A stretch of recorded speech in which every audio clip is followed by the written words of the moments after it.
8,000 years ago, a wall of water taller than a five-story building slammed into the coast of northern Europe.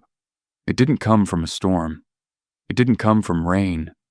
It came from an underwater landslide the size of Iceland, off the coast of Norway.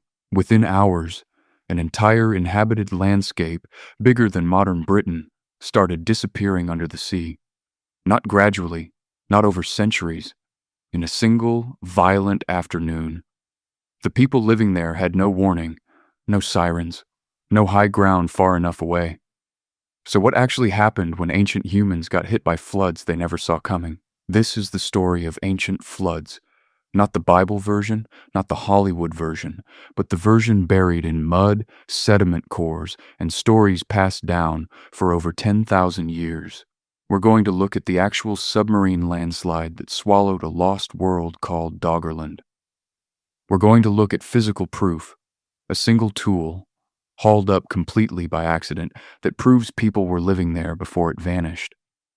And we're going to look at something almost impossible to believe, a real oral story told by real families that accurately describes flooding from over 7,000 years ago, without a single word ever being written down.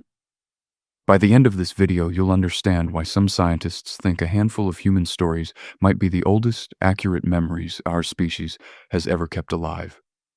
Let's start with the wave itself. Around 8,150 years ago, off the coast of Norway, an enormous chunk of the seafloor gave way. Geologists call it the Storegga Slide, one of the largest submarine landslides ever recorded, big enough to move an amount of rock and mud roughly the size of Iceland in a single collapse. When that much material caves in underwater, it doesn't just sink quietly. It pushes the ocean above it, all at once, like a hand shoving a bathtub full of water. That push became a tsunami. And this wasn't a gentle wave rolling onto a beach. Researchers studying sediment layers found run-up heights reaching 20 meters on Shetland. 20 meters. That's taller than a 6-story building, moving inland at speed, dragging rock, soil, and everything in its path. On the Norwegian coast, the waves still hit over 10 meters high. The tsunami didn't stay local either. Sediment from this exact event has been found scattered across Greenland, the Faroe Islands, the UK, Norway, and Denmark. An entire ocean basin hit by one landslide. Now here's the twist most retellings get wrong. For years, people assume this single wave is what finally destroyed Doggerland, a huge, low-lying landmass that once connected Britain to mainland Europe.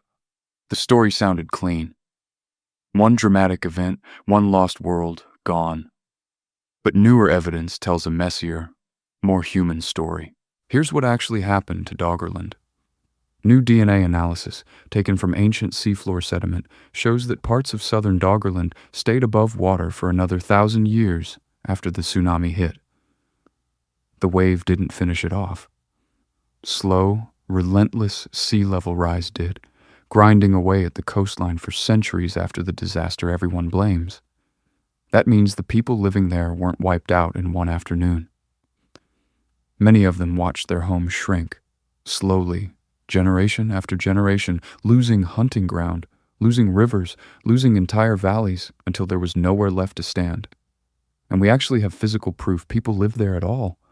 In 1931, a fishing trawler working the North Sea pulled up something strange in its nets, a barbed antler harpoon carved by human hands, dragged up along with a chunk of ancient peat from the seafloor. It's called the Colinda harpoon. A fisherman, decades ago, accidentally fished a 14,000-year-old tool out of a drowned world. With no idea what he'd found, no idea he was holding proof of an entire vanished civilization.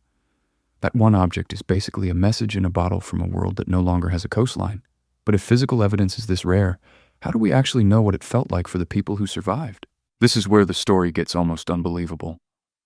In Australia, Aboriginal communities have told stories for generations about coastlines that don't exist anymore. Islands, bays, land bridges, all swallowed by rising seas. For a long time, these were treated as folklore. Nice stories, nothing more. Then researchers did something clever. They took the details in each story, the shape of the coast, the location of an island, and worked out exactly how much water would need to disappear for that description to be literally true. Then they matched it against real, scientific sea level data. The results were staggering. Some stories accurately describe flooding events dating back over 7,000 years. One estimate pushed even further, up to 13,000 years. That's not folklore. That's an oral history more precise than most written records humanity has ever produced. One linguist studying this called it, quote, gobsmacking. The idea that a story could survive 400 generations without changing, told by parents to children over and over, long before anyone on Earth had invented writing. And it's not just Australia. In Oregon, the Klamath people have a story describing the volcanic eruption that created Crater Lake, a story that's at least 7,700 years old. Two continents, two unrelated cultures, the same impossible feat of memory. But here's the moment that actually gives me chills. In the Pacific Northwest, researchers recorded an oral account, almost certainly describing an event like Storegga. A woman born in 1842 told researchers a story she'd heard from earlier generations. She described trees filled with debris, strange canoes found tangled in the woods, far from any shore. A wave so powerful it tore up the land and rerouted entire rivers. And she added something haunting.